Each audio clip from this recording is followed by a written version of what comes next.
Hello and welcome to Twitch Tuesdays. Oop, there we go. To Twitch Tuesdays at the TRU Library.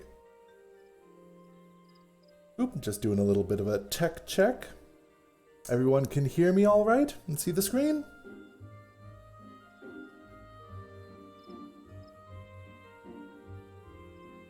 That's good. Huzzah! I'm there. I exist. Excellent.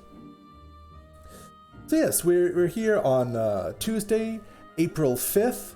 I thought that the topic of today's discussion could be plants and all things green because we are entering into spring here, and I can see out my window that it's snowing again. So there you have that. We also have a guest moderator and other librarian in the chat. Michelle sends her regards, but she has other duties. And today we have Erin in the chat. I know, Erin, if you want to introduce yourself, give people a sense about what sort of things you do in the library. Well, I wander around a bit.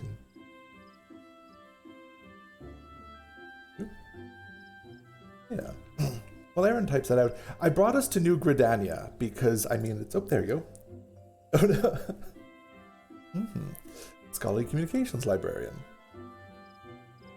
So yeah, so there's as always, I prepared some things to talk about that are hopefully thematically interesting and connected to some aspects of the game that I'm playing. But as always, if you have research or reference questions, I know it's getting near to the end of the term. If you're having trouble finding articles, or even just thinking through what you want to say for a research paper, having some questions about citation formats, Erin or I are happy to help you out during this hour. But yeah, unless anyone has any burning questions, then feel free to throw them in whenever they come to mind.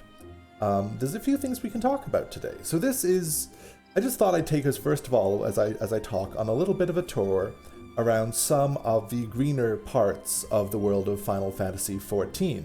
New Gridania, which we're in right now, the Ratika Greatwoods, possibly Linda Lorraine as well, and run a Arboretum dungeon, and if we have time, maybe the Dancing Plague, just because it has a very whimsical kind of like enchanted forest kind of vibe to some elements of it.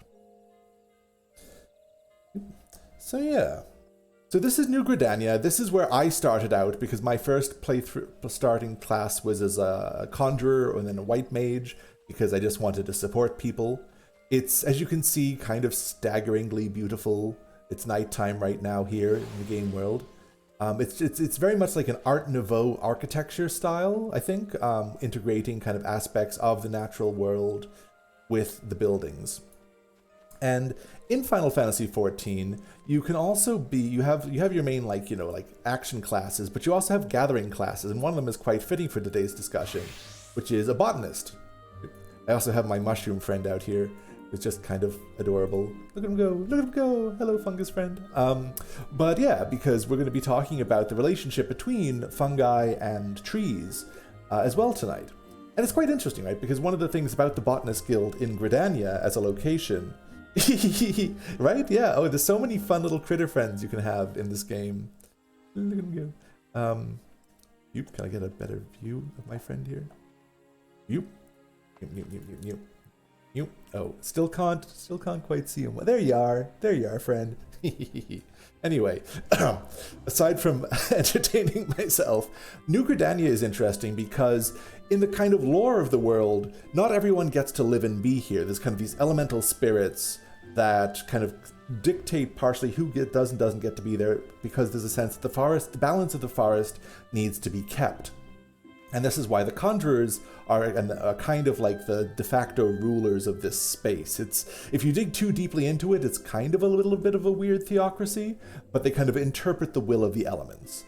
And part of that role, you actually have the botanists, who more broadly try to interpret ways of harvesting from the natural world, getting the building materials that they need, without throwing the forest into unbalance, without damaging the natural ecosystem. So this is particularly relevant for us in British Columbia, where forestry is a major industry. Yeah, I'll just wander around here a little bit and I'll go back to being scholar class. I'm on Morball, or not Morball, Marlborough. Yeah, I think that's Crystal. Brixton, to answer your question, welcome. So yeah, so this is Gridania, lots of really large trees here. And just talking a little bit about plants, plants are kind of amazing, right? I mean, like, they take the power of a giant exploding ball of plasma 150 million kilometers away and turn it into sugar, basically, right? It's a really, photosynthesis is a fascinating process, which is kind of the foundation of most life on Earth. Though some trees live to be thousands of years old, they have all kinds of interesting qualities and properties. I'm getting all turned around now. But for instance, right, like one of the interesting recent theories that I've seen is called the Biotic Pump. In fact, like forests help bring rain to support themselves. They do this little kind of like localized climate modification to help sustain their own life. Not in like a intentional way, but it's just an artifact of how plants, particularly trees, exist in relationship to their environment, which is pretty cool. Right? And like, what other kind of creatures, right? Like when you deal with plants and trees, right? Like parts of plants from different species can be cut off and grafted onto others, and they can still grow, right? Like that's super cool. I don't know actually, wildly average. I've learned some things from you about, you know, how apples are grown. I don't know if you want to talk about it in the chat. I won't put you on the spot, but just to hopefully summarize some of the things we've discussed, right? Like most commercial apple trees are a graft of a kind of really fast-growing tree kind of trunk species. Oh, sorry, is this too much? Sorry. Really fast-growing tree trunk species with the kind of apples that you actually want on top. So if I understand this correctly, wildly average, like almost all the apple trees you see in an orchard are actually composite plants that have been welded together. Yeah, it's done in a lot of different kind of like agricultural practices. Yeah, so like you can mix and match, and you know you try to do that with an animal and you're a monster, but if you try to do that with a plant and you know you're helping them grow. It's true. Also true about lemons. Yes. Yeah. Humans made lemons. We gave ourselves lemons. Life did not do that. So yeah. And you know, like plants aren't just this is the Conjurer's Guild, as I mentioned before. It's kind of just going in the cave because it's kind of neat. You know, plants. We have kind of some people have a view that plants are kind of inert beings. They're kind of boring. They don't generally move particularly quickly. You know, they don't, you know, they're not generally predators, these sorts of things, but they have a really complicated collection of chemical communication ways of chemically communicating, right? Like, you know, when you smell cut grass, you know, that is the plant kind of screaming to its you know, friends that it's being attacked, and that helps prepare the other plants around it to try to fend off or prepare for some kind of invasion, whether it's a pest, whether it's a chemical substance, whether it's a lawnmower, though grass has a hard time dealing with that.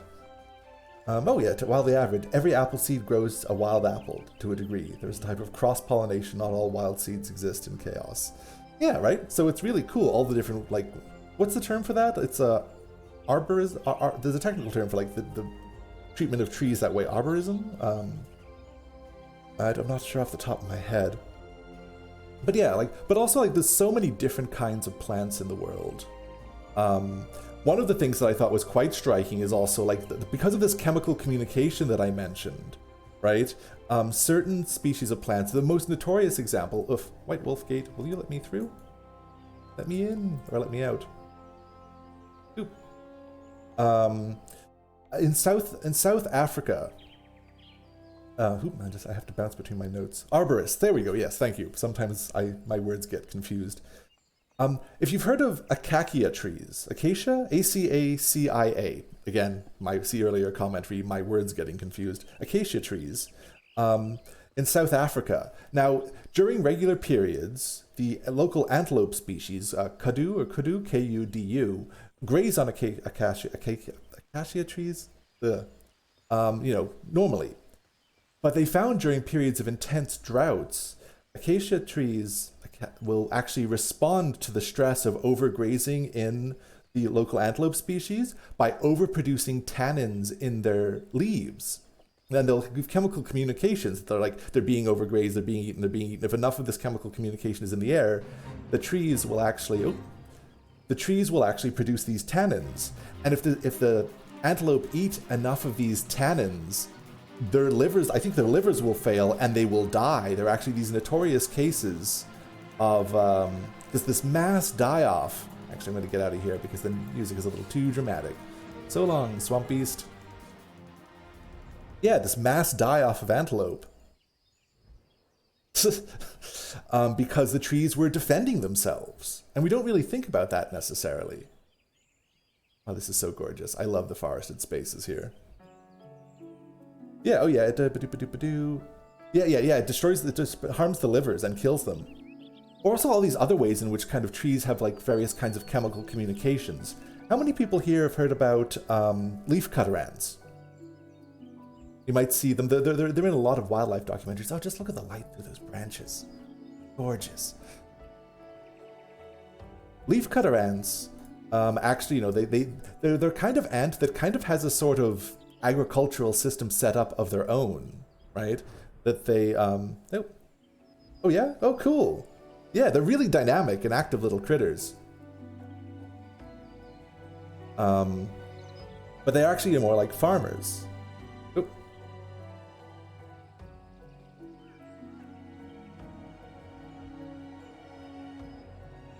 They're farmers, and they cut leaves from trees and bring them back to their burrows or nests, where they actually use the leaves as a substrate to grow a kind of fungus, which they actually live on. They live on the fungus. One of the interesting things about this, though, is that they're very attuned to the needs of that fungus. So sometimes when a tree is being over-harvested by leafcutter ants, it will actually produce fungicide in its leaves, which the ants will then bring back to their nests, feed to their gardens, kind of, and it will harm them, and the fungus then will respond, and the ants will stop actually feeding off of that individual species, thus giving the tree a reprieve or a break from being eaten by these leafcutter ants. Lots of cool things there. All right, I'm gonna portal us over to another dramatic location. Ratika Greatwoods. So yeah, it's interesting kind of tree facts. One thing I want to mention is at Thompson Rivers University, there are a lot of different programs that study kind of like plants and organic processes and ecological systems, and we do have several library guides on our website relating to them. We have a biology library guide, horticulture, geography and environmental studies, and natural resource science. So if you're doing any of those, if you're studying anything to do with plants, those might be some library guides that could help you out in your research. This is really tangled too, right? Like, I'm not sure what kind of trees these are referencing, but the music is pretty fancy too. Let's see. Doop-a-doop-a-doo. Oh yeah. So one thing I want to talk about that also, like, I really a few years ago got into the concept of mycorrhizal networks. Is that a fancy term? It just means like fungus. Oh yeah, the Ratika Greatwood song. Yeah, no, that's a great one. It can be good music to study to. There's a lot of good Final Fantasy music to study to, honestly. Like, there's so many different kind of like lo-fi Final Fantasy XIV study remixes. But mycorrhizal just means like roots. Rhizal is roots, and myco is like referring to fungus, right? And actually a lot of the research that focused on these kind of like root fungus relationships came out of British Columbia. In what is sometimes described as the Wood Wide Web, kind of riffing off of the World Wide Web of, the human internet. A relatively famous popularizer of these concepts is Suzanne Simard, who actually I believe works at UBC, and who actually has several TED Talks, if you're interested in these topics, that I'm just gonna throw into the chat right now. But yeah, what these mycorrhizal networks are essentially ways in which multiple, like trees, reinforce and communicate with each other across vast distances. This is really cool music, but I think I'm going to actually have to switch locations again because I am easily distractible. Let's go to the Lavender Bed. That's pretty beautiful. The Lavender Bed is actually a housing district in Final Fantasy XIV, and like in other things in real life, it can be hard to find housing in this world. But, yeah. Okay, this is a bit more chill. So yeah, I don't know. So this is really interesting, right? So we're finding out increasingly that these fungus, tree root related relationships mediate a whole bunch of things about how whole forests interact with each other, right? Through these underground networks of fungal hyphae and roots, right? Mother trees, you know, like parent trees, can actually preferentially shunt and support resources to their offspring. Trees support their own babies, which I think is really kind of cool and not necessarily something that people know about, right? And also, like tragically, when a tree is dying and it has it will actually shunt out more of its nutrients and resources to its offspring and to surrounding other trees because it kind of at some chemical level knows it's on its way out. Where's the escapism? Yeah. You can struggle to find housing in a fantabulous fantasy world. Just window shopping at all the giant chocobo houses you'll never own. But yeah, so trees are actually incredibly social beings, right? That they can actually, different trees of different species will support each other's immune systems. This is why the kind of approach of clear cutting and then planting all with one kind of tree that is usually more economically kind of desirable leads to what are effectively immunocompromised trees. It's also why it can be very good to actually have trees of different ages in a forest rather than just having them all at the same age, because that kind of community and that kind of root fungus kind of network takes a while to really robustly build up and develop and support the local seedlings and those sorts of things. So this is a really kind of mycorrhizal networks have been studied and talked about for I think close to or well over a decade, but we're still really coming to appreciate just how integral they are to a healthy forestry sector. Oh, you got a house brick stand? Cool. Oh, I heard about that. The demolitions and the clicking fests. I'm really looking forward to them implementing a lottery system because I feel like that will increase my chances of virtual home ownership, at least far more than my chances of physical home ownership in the near future. But yeah, so mycorrhizal networks are really, really fascinating. I think they're super cool. We're still learning more about them. They're not always beneficial. I've seen some studies that say about 50% of these kind of networks are generally beneficial. About 25% can be harmful, and about 25% they don't seem to know what they do, or they might not do anything in a more kind of obvious way. But yeah, so the whole forest is interconnected. Oh yeah, hearth fire? Yeah, that's true too, right? You don't have to struggle to get a house there in quite the same way. It costs money, but I mean, yeah, it's not nearly the same thing. Oh yeah, that's the thing too. That honestly, Brixton, that's one of the main reasons why I've also been really anxious about trying to get a house here, because actually when I moved to Kamloops, I had a long period of time where I didn't have a gaming desktop, and I was just well, if I did have a house, then that might just scuttle my dreams again. Oh, look at that water. Look at those lily pads. We'll talk more about lily pads when I'm in the dungeon. But yeah, just one other thing about these mycorrhizal networks and how they actually, the whole forest can kind of support itself. I was helping out with a biology instruction session. Yeah, right. Oh no, I'm sorry, Brixton. Yeah, that is frustrating because it's so hard to get a house, and that just constant clicking on the sign is, yeah, atrocious. But I was helping out with a biology session recently, and one of the articles that they were reading was assignments was why is there salmon in that tree? And this is again based on work that was done in British Columbia. Now, for those of you who are kind of biology buffs, you'll know that nitrogen is a really important micronutrient, I think, that for life in general. You don't need a lot of it, but you need it. But you also need it in a usable form, right? It has to be in a form that an organic being can actually process. And in British Columbia, you have the spannin. Spannin isn't a word, Ben. The salmon. There we go. The salmon runs. Sorry about that. The salmon runs, where actually the salmons come upstream to spawn and then die, and so you have this mass collection of dead salmon all along the riverside. And bears love this, and all sorts of creatures eat the salmon from this. But also, because of that die-off of salmon, that biologically usable nitrogen goes into the ecosystem and goes into the local trees.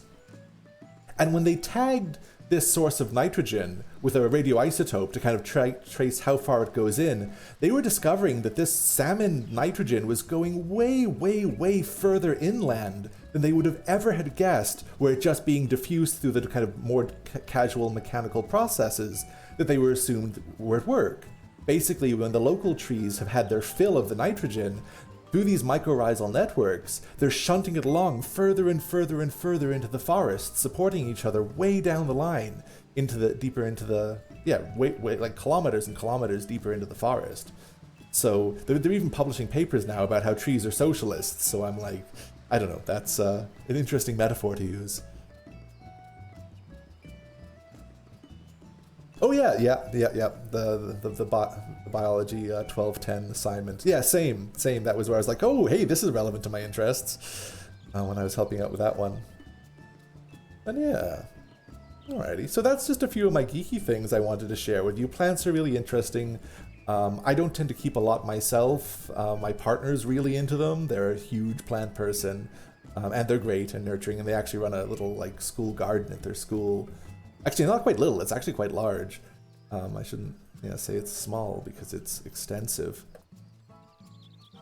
My character's name is Edmund Siderius.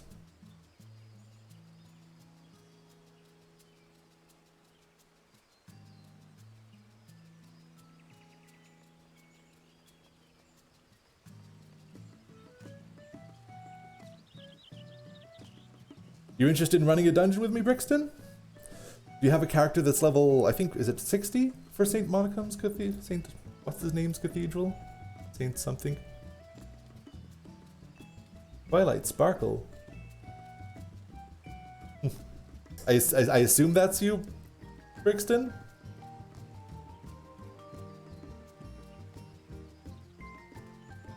Okay. So yeah. So I'm going to go into this arboretum, and it's interesting because the arboretum actually uses just a lot of interesting kind of like technical terms for various plant-related studies. So if you don't mind, Brixton, or Twilight, or however you'd prefer to be referred to, I'll be playing healer. I'm not sure what class you are. It's all question marks to me right now, but that's what I'll be doing now, going into Here we go to the list. St. Mohicans? I'll read the description as well. Oh, you're only level 2 on that one. Oh, I'm sorry. Yeah. I don't know if there's any... No, I mean at level 2, yeah, you need to be at least level 15 to like do dungeony runs, but... No worries. Alright then, but I'll get into this now then. So I'll read the description. And St. Mohicans Arboretum once housed the greatest collection of flora and fauna the realm had ever known. Alas, in the wake of the Exodus, it was left to the elements, and the wildlife within now roams its halls unchecked and untamed. A band of treasure hunters hopes to brave this leafy labyrinth in search of a cache more valuable than gold that could ensure Idleshire's prosperity for years to come. But will their search for this savage garden yield fortune or end in failure? What they're looking for in the story here...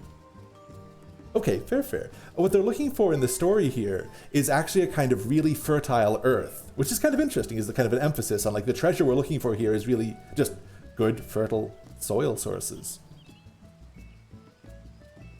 Because the treatments of soil is a huge thing in kind of like both for like forestry reasons, for agriculture reasons, various forms of organic farming.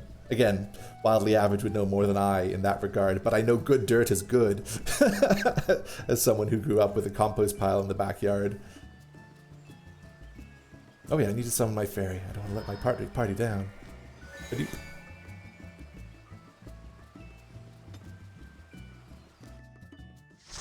Alrighty, here we go.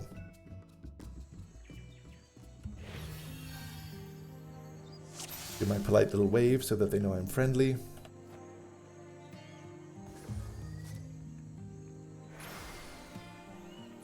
So you'll see here that there's a range of locations here. Sylvology, limnology, zymology, aeromology. All of these things are actual studies of various kinds of ecosystems and plants. Gonna stop here? Is this as far as we're going? Okay. For instance, telematology is the study of marshes or swamps, and this is a very swampy kind of region. As we get further in, we'll actually get to sylvology, which is another term for the study of woodlands and forests. Limnology, which is actually the study of inland aquatic ecosystems as well. So there's a lot of technical terms for things. The first person who sold dirt. Yeah. Like, I don't know. I don't know much about the history of. I actually know a little bit about the history of fertilizer, but not like way going back to like, you know. Look at all these things. These creatures up ahead, these blooming achus, are loosely based off of the corpse lily, which, if you haven't heard of that, is a flower that smells like death. And it smells like death specifically to attract flies, which are integral to its mating, or its life cycle, essentially how it like pollinates itself. It is fly pollinated, so it wants to smell like good corpses, you know. But they bloom, I forget exactly off the top of my head. Does Final Fantasy XIV, cross-play, what exactly do you mean by cross-play, wildly average? Sorry? Like cross-server play? They're increasingly supporting a lot of that cross-server stuff, if that's what you mean. Oh, yes, I'm pretty sure they do. I'm pretty sure they do. If anyone in the chat knows better, feel free to correct me, but I'm pretty sure that's, yeah, that's been a feature for a while. Good stuff. So yeah. Because I mean, yeah, like the graphics on the PS5 are pretty staggering. Oh, rip PS4. Okay, see these water lilies, these giant water lilies. First of all, they're beautiful. But I was watching there's a recent David Attenborough documentary out. I think it's on maybe it's not on Netflix. I forget where it's out on. Called The Green Planet. And it has a lot of really interesting. Oh yeah, I need to keep this person alive. It has a lot of really interesting kind of like narratives about various kinds of plants. And one of the things I didn't appreciate is just how, in terms of the plant world, these water lilies are ridiculously aggressive. Like, you don't think about it, but on the underside of these water lilies are a whole bunch of spikes. Basically, when they move into a watered area, they come up from the bottom of the pond and unfurl, and then just crush out and crowd out all the other plants in the water around them. Water lilies are actually incredibly metal and intense in that regard. Which, you know, who knew? I didn't know before I watched that Green Planet documentary. Oop.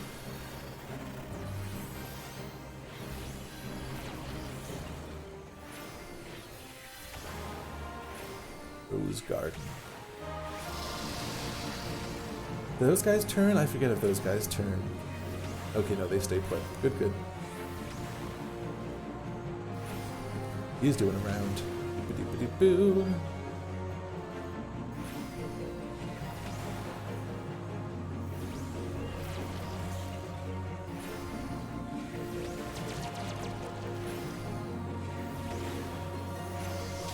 I forget what these things do.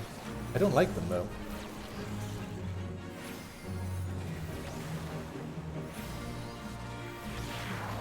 Oop, that'll call for a little bit of attention.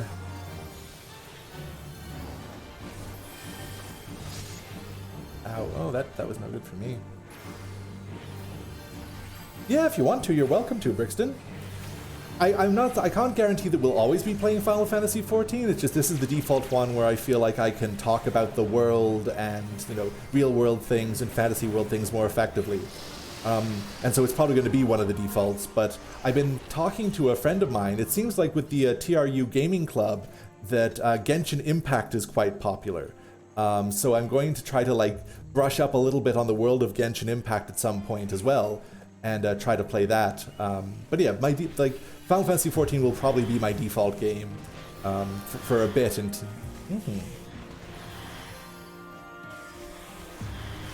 I know, are there other games that people are really into right now? I mean, I play a lot of weird indie games as well, but I don't know how entertaining that would be for other folks. Oop. Whenever I see these kind of like tortoises, I think of like Charles Darwin in the Canary Islands, or not the Canary Islands, the Galapagos Islands.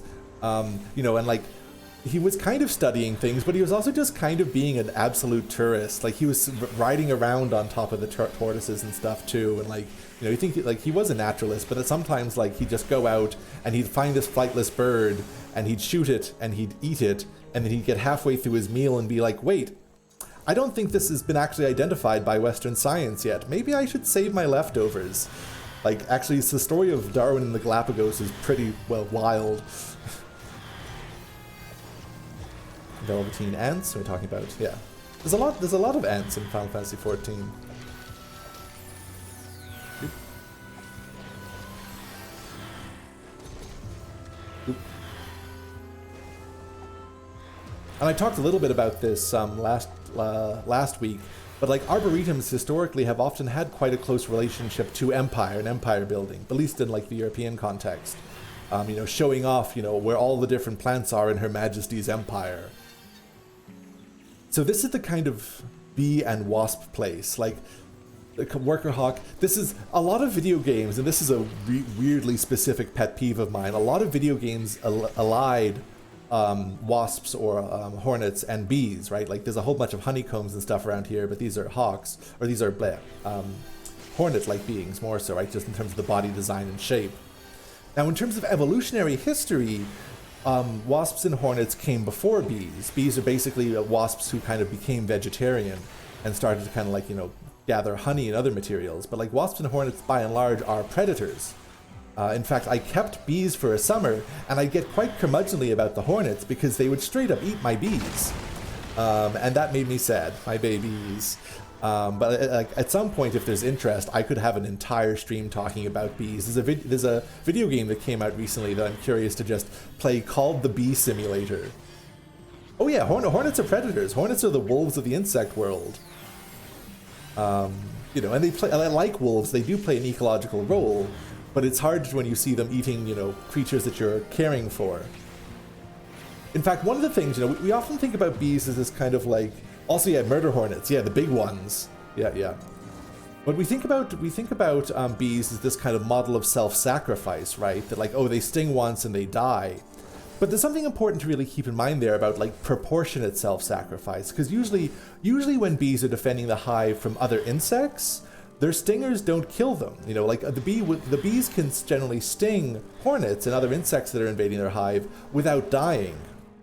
It's actually specifically the elasticity in mammals' skin, which produces the result of the bees dying when they sting. And in part, like in terms of evolutionary history, that's because if the hive is being attacked by a mammal, that is like some Godzilla level kind of like action, right? This is kind of like Independence Day, you know, style kind of crisis for the hive if it's actually being attacked by a mammal.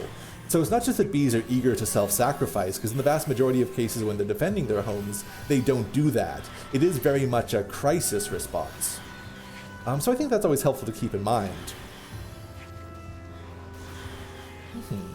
Bees are so fascinating too. They're like, again, we talked about alchemy the other day. Like bees are kind of like nature's alchemists. They produce so many different chemicals. Not only the chemicals contained in their sting, not only honey, they also produce a substance called propolis, which they actually produce by harvesting sap from local trees. And they actually use this propolis to help fill up holes in the hive. It also has remarkable antimicrobial effects. They're trying to keep things like, free of bacteria and diseases. Because, like, honestly, hives overwhelmingly, if they're going to, like, not survive the winter, it's probably going to be some kind of infection or bacteria or parasite that does them in. The leading cause of death of honeybees over the winter is actually basically bee dysentery or bee diarrhea. They don't survive the Oregon Trail. So they have a lot of chemical substances to try to, like, ensure the cleanliness of the internal hive space. In fact, if, say, a mouse or something gets into the hive and then dies there, the bees will actually mummify it in this propolis substance to try to make sure that the decomposition of the mouse doesn't bring in kind of pathogens into the hive.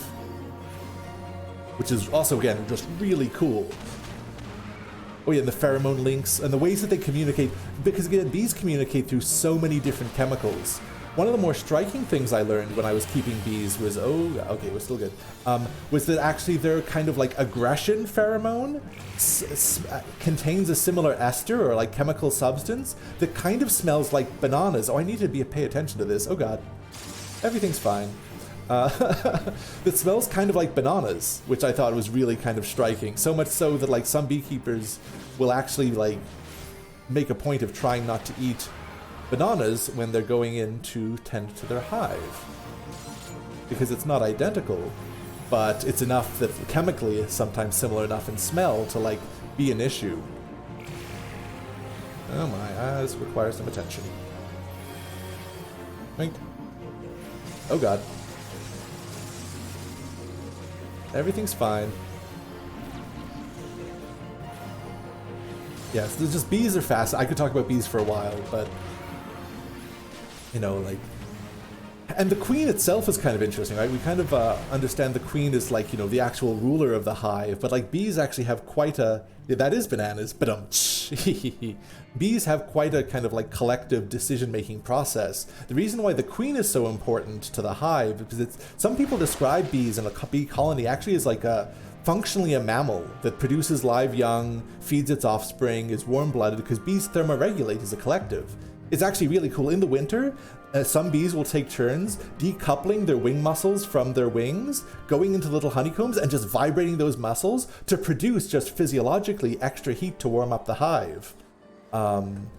It's super cool. The reason why the queen is so important, it's kind of like if the organ that made sure your cells divided, to sustain your life, was also your gonads. That's one of the reasons why the queen bee is so important. But if the queen does die, right, there's so many mechanisms in the hive to try to produce another queen. It's just very, it's still very risky for them, though. It's still a very dangerous situation for a colony when the queen dies. But it's not insurmountable.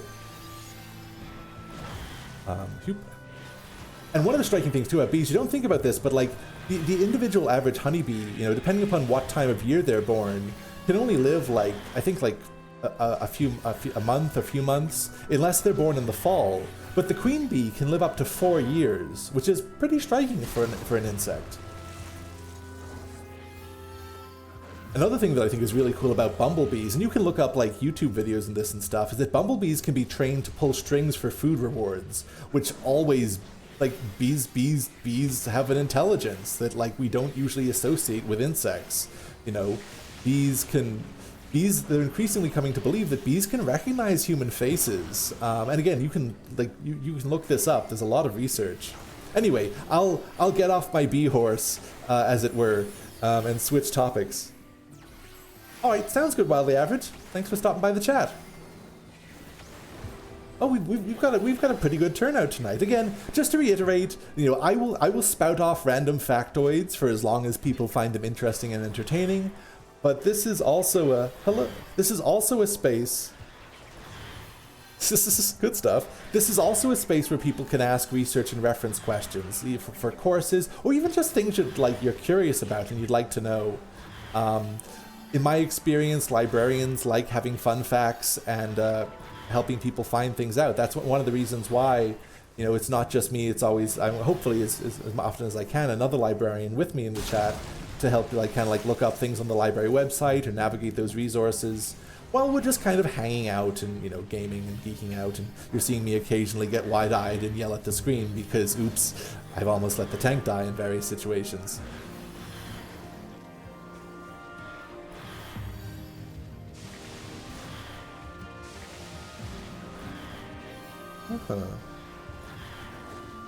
These ones are kind of intense because they're like bears that have been like taken over by plants.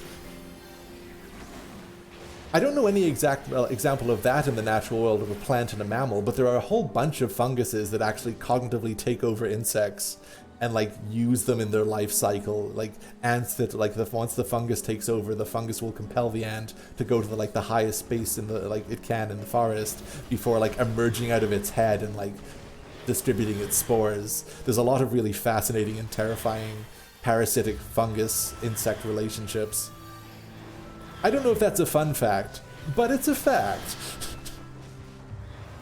I mean, fair, yeah, they are quite just fascinating and bizarre creatures. Like, you know, when I started studying like mycology a little bit, like, you know, the fact I realized that genetically fungi are more closely related to animals than they are to plants on a genetic level. I mean, that's fair. I don't know, I tend to eat things that can frighten me. No, that's not true.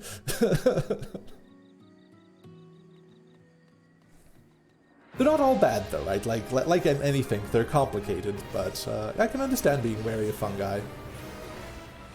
This is Belladonna. This is actually named after a deadly nightshade, or a kind of plant that is very poisonous, though historically has also been used for various kinds of medicines. What do you fellas do? I don't want to be close to you. Where are you going? Mixing yourself up.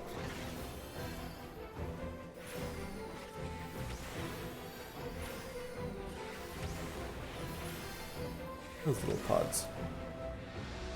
Little evil little pod people. Like, what's the word I'm looking for? Bulbs, that's right. They look like bulbs. Oh, frond fatale. Nope. Look away from that. Forbidden. Oop. Nope, my other party members didn't look away from that.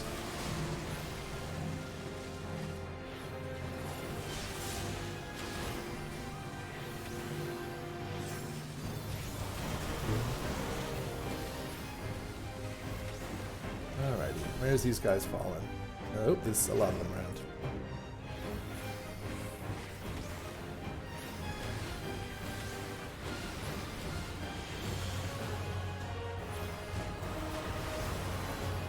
Wink.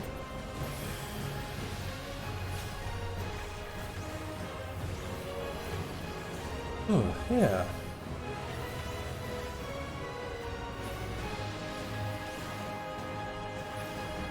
Mycelial, yeah, like networks. Yeah, actually, like I said, the mycorrhizal networks I mentioned are actually like symbiotic or often symbiotic relationships of networks between trees and funguses. They're actually the fungus and the root system of the tree are interconnected. In some cases, sometimes the fungus is actually living inside the tree root or living in close proximity to it. So it is like a really intense and like physiologically interconnected relationship. Yeah.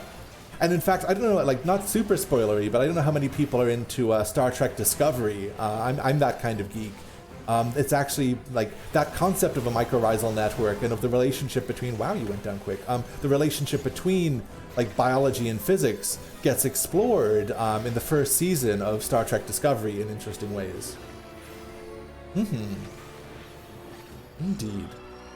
Yeah, right. Yeah, no, it was really cool to. I'm loving how the new Star Trek is actually like trying to incorporate more contemporary like science stuff into it. There we go. Just again, look at the wood bark. It's just, these are great. Didn't mean to steal your thunder, Brixton, or Brixton. Alrighty. So that was St. Monica's Cathedral. Now, I'm not 100% sure if we'll have time, but I might try running the Dancing Plague. Both because the Dancing Plague has some really kind of fun music. It's very pretty. And yeah, and the second stage of the trial fight, there's just a lot of plant things happening. Oh yeah, the Plague Doctor outfit is fun, and again topical. Alrighty, let's go to the dancing plague again. Like we've been talking about like fairies and fae magic a lot. It's been this a weirdly emerging theme in our chat. Erin and I was talking to Michelle about this and fairy logic and the law last week. Oh yeah, actually, before, do we have time to do that? What do folks think? I could take you on a tour of the kind of the fairy lands and the greenery there, or we could do this one kind of more intense trial. Is there a preference in the chat at all? No preference?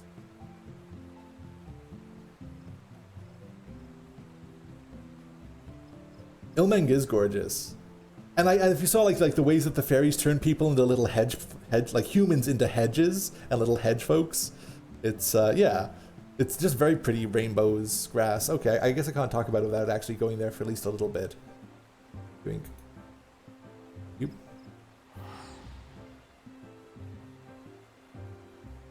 Cool.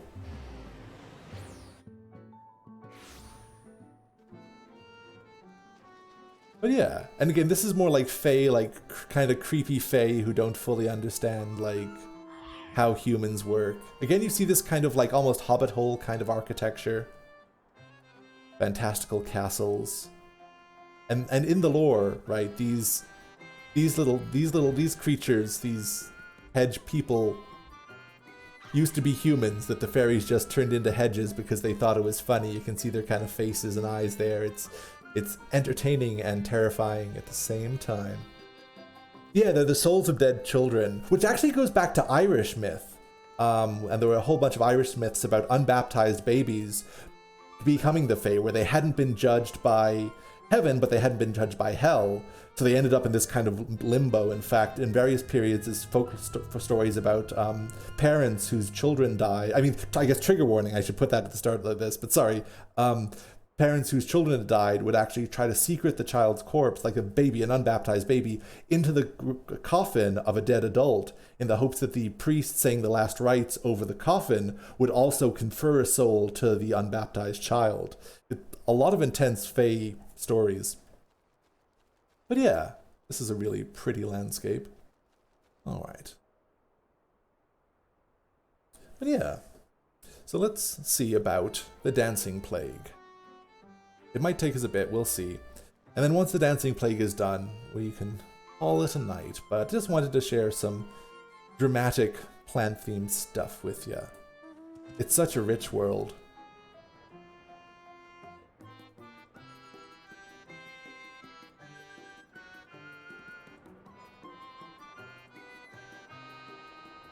I don't know actually the changeling myth. I think that's a little bit different, where they say, you know, like a parent would, you know, come and find their child just to be radically different than they left them before, and that they might have been replaced by a, look at that, that's just such a, anyway, they'd be replaced by a kind of a fae child.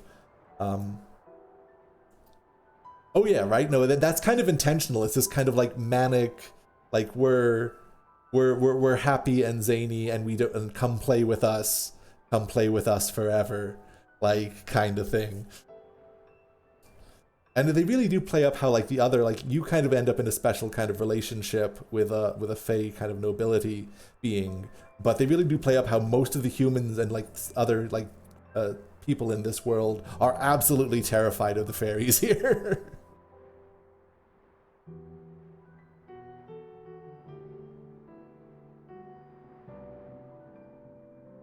But yeah, I know, again, like, some contemporary authors have speculated that, like, the changeling myth relates to, like, early folkloric accounts of autistic children.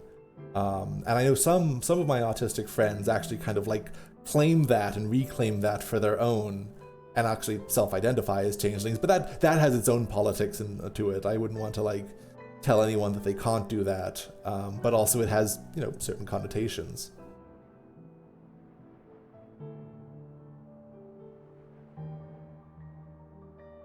And again, look at this, how beautiful those lily pads are. I'm gonna zoom in on those lily pads.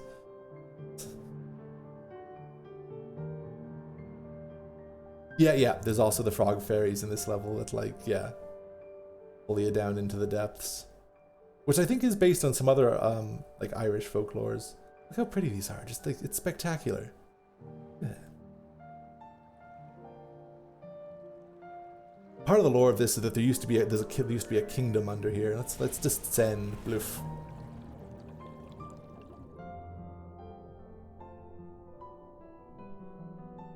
Just the way things overgrow, right? Like plants are so resilient. You know, I really respect the dandelion that breaks up through the concrete.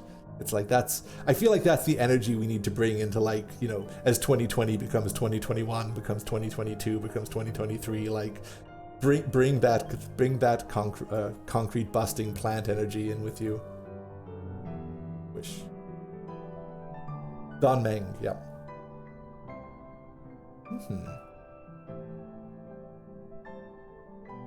But yeah, let's see how much time we have. It's getting let's see, we have at least 10 more minutes. Oop. Yeah, I don't know as much about water plants as I'd like to know.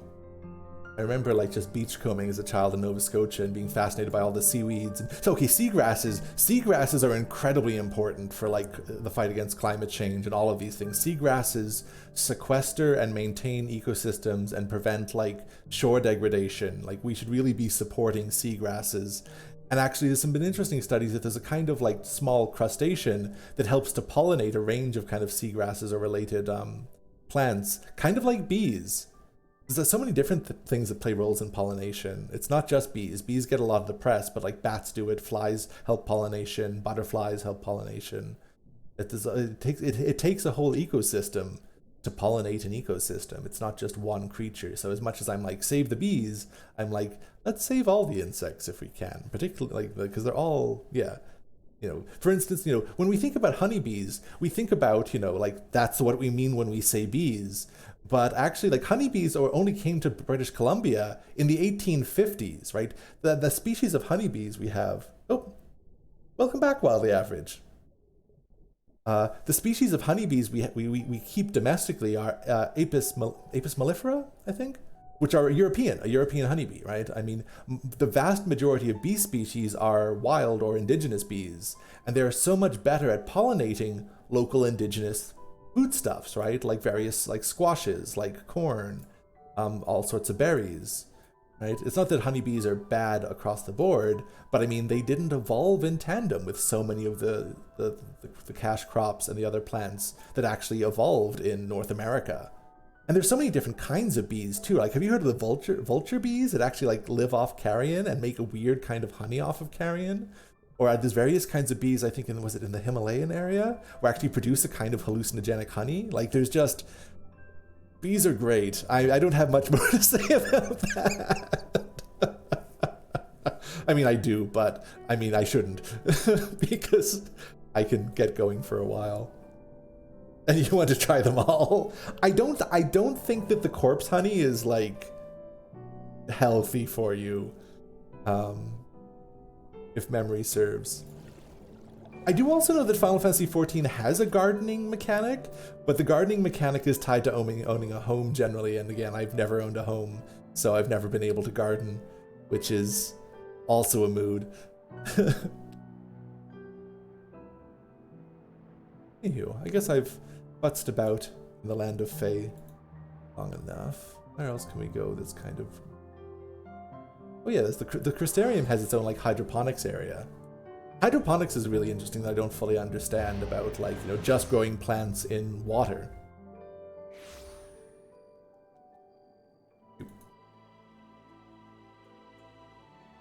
Is it... Where do I go to get... Oh, man. There it is. Average wait time. I love purple leaves. One plant I like is Pediscantia zebrina, which is actually this very purple and deep green plant. I use its scientific name. It's part of the spiderwort family. Its common name is anti-Semitic. Its common name is a reference to kind of like medieval Christian folklore about Jewish folks and like the way that the Christian culture and some elements of it blamed Jewish people for killing Christ. So like I'm just going to call it Tradescantia zebrina. Also people call it wandering dude, but like it's still kind of tied in with that.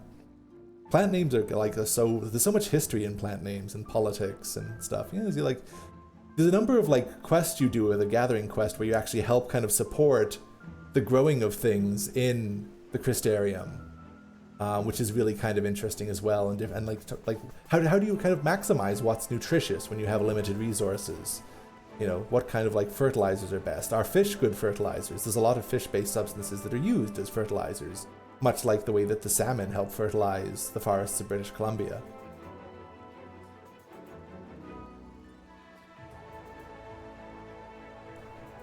And yeah,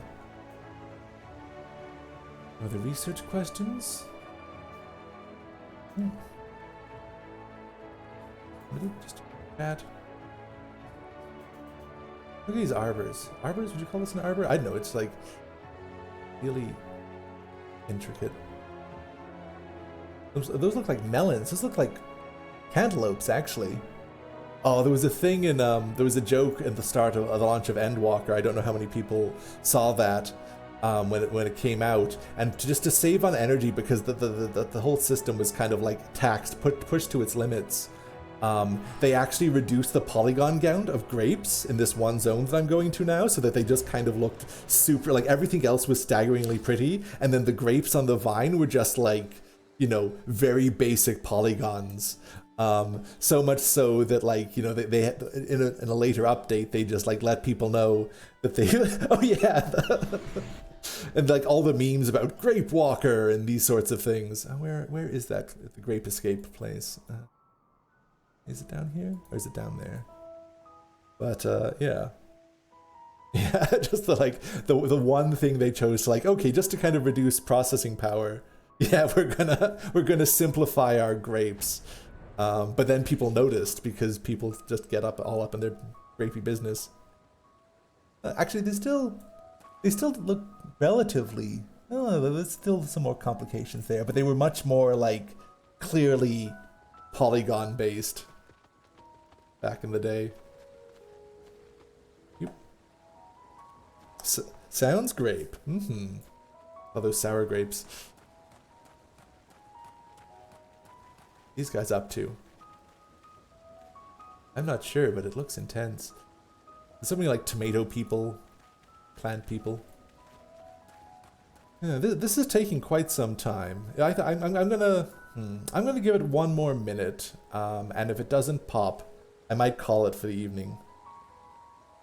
But oh, well played. A sour grapes joke would have been low-hanging fruit. Oh, that works on multiple levels. Oh yeah, the dressed up Moorball is an expensive one. I don't have it. I don't know. Pumpkins and squash are really interesting. I don't heard the three sisters planting method. You can retire now. 15 million. Wow. Alrighty. There's a YouTube channel I've been meaning to check out called Crime Pays But Botany Doesn't. But I guess in Final Fantasy XIV, botany does pay.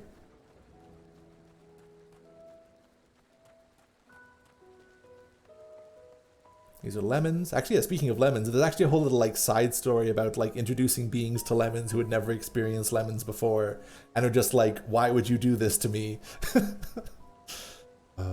I'm one of those weirdos who like, I do not like lemons, but I love limes. I've never quite understood. They're quite similar, but for me, they're just so different. Yeah, that's true too, yeah. Food cooking. One of the things we could talk about at some point, because one of my liaison areas is actually business and economics, is the ways in which video game economies kind of mirror or reflect real world economies. Because there's a lot of like economical logic that goes into the market board and the buying and selling of things in video game systems.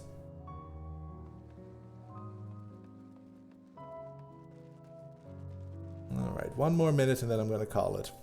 Because I think if I get into the trial, it will probably take me at least 15 to 20 minutes. And I don't know if that's fair to Aaron and folks. Limes are just unripe lemons.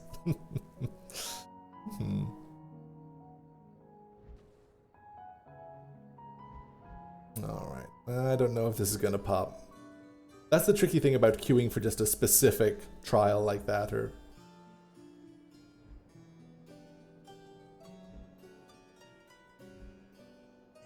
Alrighty. Actually, I guess I'll put it in the chat. How many people want to hang out and wait for me to finish the Dancing Plague, and how many people think that now is a perfectly good time to wrap up?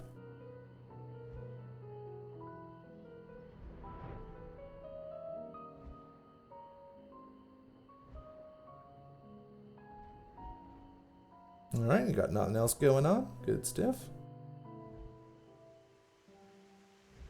I felt a little bit bad because I told people how awesome the Alexander music was last week, and then remember that the end of Alexander Raid doesn't have the music I was thinking of. Okay, well, fair.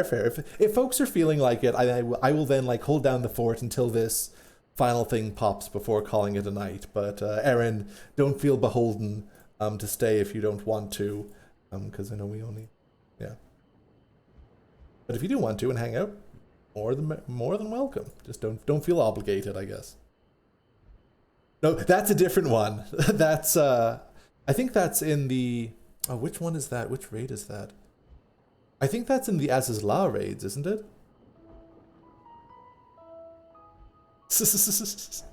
I've heard people joking that that song is just like made for red mages. Because of the way that the red mage kind of like interacts with combat is that it constantly like jumps up and then jumps back and then jumps up and then jumps back.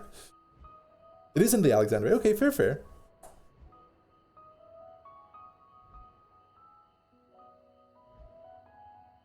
All right, thank you so much, Erin.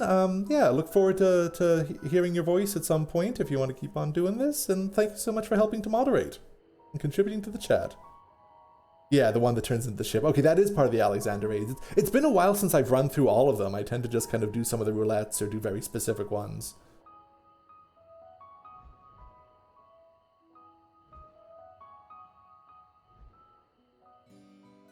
Alrighty. Come on, Q. Got 2 healers, 1 DPS, 0 tanks. Thanks for nothing. Anyway, I'll stop shaking the screen. You people have to endure that. Hey, I mean, that is fair. There's a lot of game to have knowledge about. It is a fascinating, expansive world.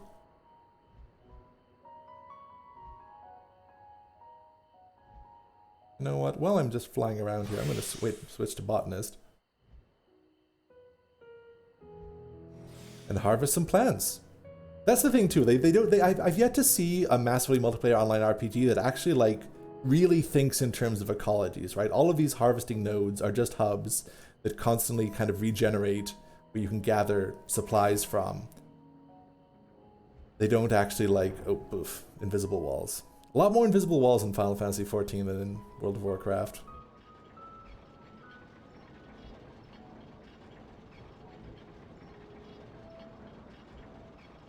One of the things I do like about the gathering classes is that usually when you switch to them, you're invisible to most monsters, so you can just kind of like harvest in peace without getting, you know, squashed by something. You just drowned in WoW, yeah. Hey, I almost always played Forsaken, so I guess, you know, rip you, but no. But true. Mm-hmm.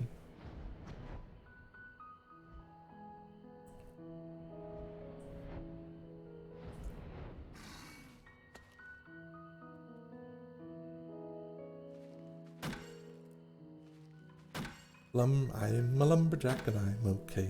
Work all night and I sleep all day.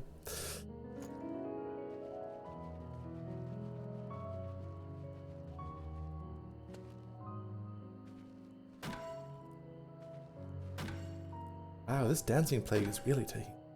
Oh, there we go, it's popped. Alright, let me out, let me out. Here we go. This is a bonk. Bonk. Mm-hmm. Alright, dancing plague, beginning. Standing up, getting intense. Rawr. Now I have to remember how to play again.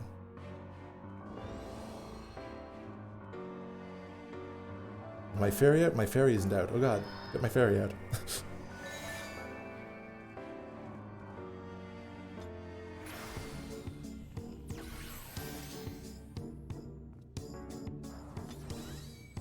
Oh, someone's viewing a cutscene, so this is why we're...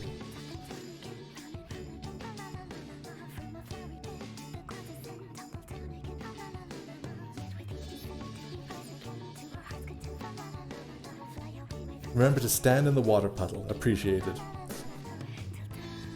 So that's right, because it does the fiery to attack. There's like also like the butterfly wings she has going on, and then the way that it like with her dress. It's a really cool design.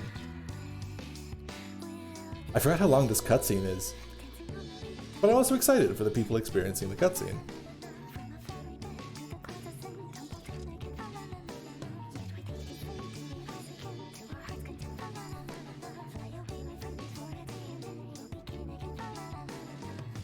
When they spawn, they will spawn ads without people in them. Okay, here we go. Duty commenced.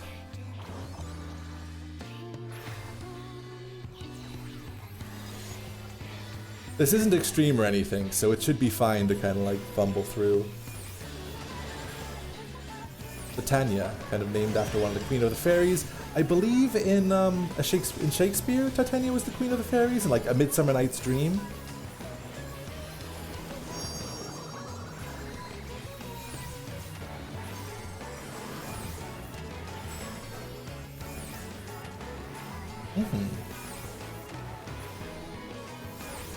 Also, for those of you who are 90s kids remembering watching Gargoyles and all of the Shakespeare references in it.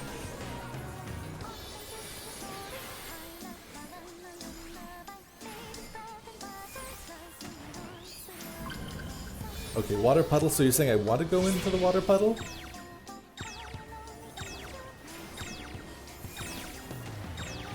There we go.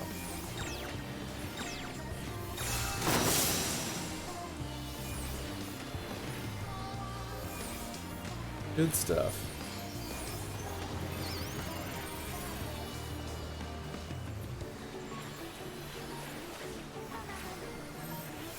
Oh hey, everyone's stacking on me.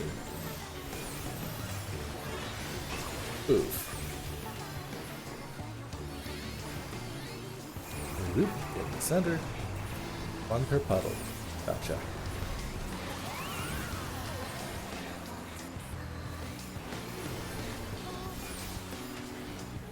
Midsummer Night's Dream. Oh, yeah, she has an attack called Midsummer Night's Dream. Oh yeah, this is when we go into the forested area. Look at all those mushrooms. This is great. Growth room. That's the thing too, right? Like mushrooms are really important for like how a forest breaks down and cycles nutrients. Oh, see, really important. It just springs up like a weed.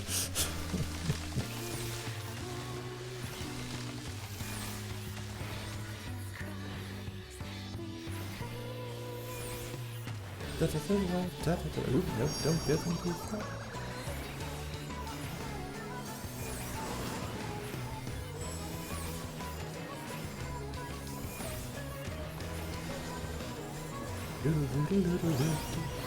That's a little bit of something for everyone. Oof. Squish.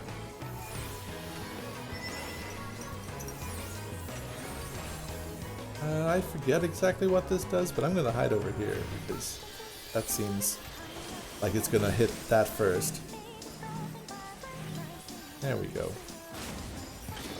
It's all fine. It's all good. Gather up, friends. Mustard seed first. Yep. Yeah. This is actually kind of helpful, having someone in chat who knows the raid fight. Here we go. Oh. Mustard seed. You're up to no good. Peas Blossom is kind of looks like the Green Man folklore.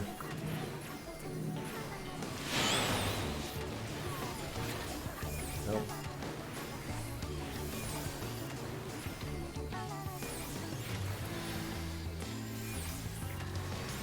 Nope.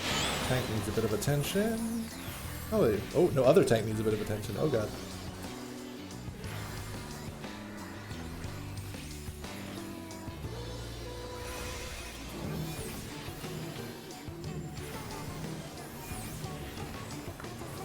Oh, and Puck again, another Midsummer Night's Dream reference. So many different plant being models in this game. I really appreciate that. Grow, my lovelies, grow. It's all that nitrogen you see. Oh yeah, peas blossom as well, and mustard seed? I forget those. Good memory on you. Bigger is better. Look at them go now. This is just like, the scale and scope is truly delightful. Alright, I think it's mustard seed again, right? We want to focus down on?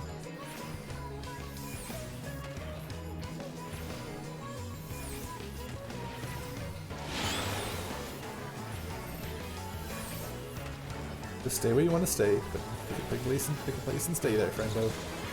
Okay, let's get some health in you. Oh,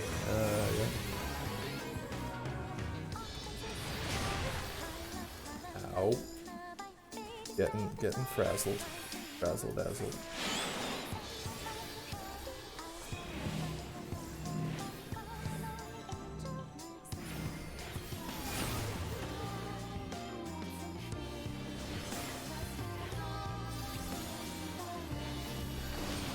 Ah.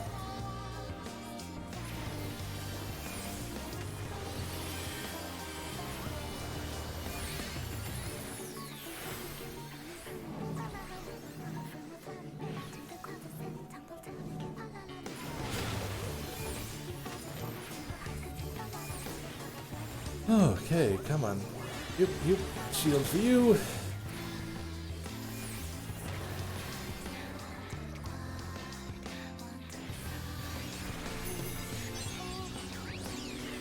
Dance like the leaves on the boughs. There's actually a special word for the sound of wind blowing through the trees. It's called a susurration, and I think it's just a wonderful word. Susurration. Susurration of the trees.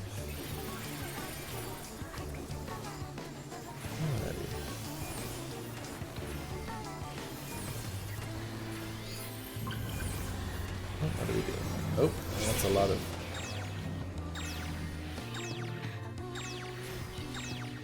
water. Whispering Dawn. And shield for you. Yeah, susurration.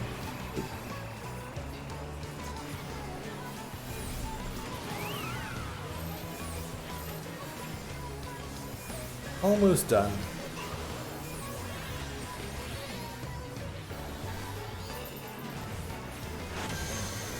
Nope, there's just a lot of things gonna happen now. Alrighty, let's try to get to a safe corner here. Yoink, everything's fine.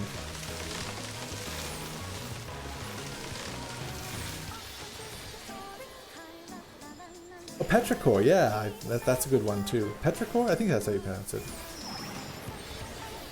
Was feeling a bit of that this afternoon coming in from the library. Though it's hard to smell things with my mask on. I miss ambient odors. Well, I miss some ambient odors. Let's be specific. Not all ambient odors are good ones.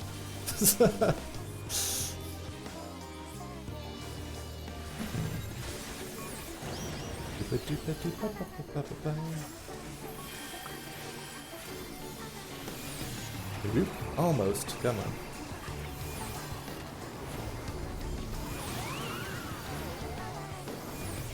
And then blue.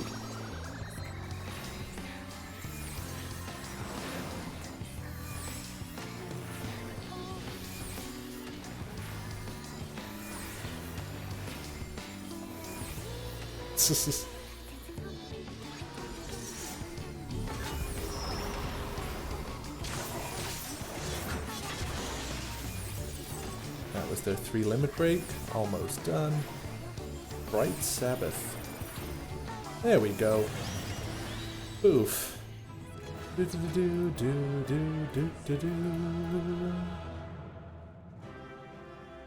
And that is it. Well, thank you everyone for coming out to Twitch Tuesdays at the TRU Library. I'm not entirely sure what we'll be doing next week. Feel free to bring your research questions or just questions in general about life, the universe, and everything to next week's showing. I hope the rest of the night is kind to you, and look forward to chatting again. Cheers!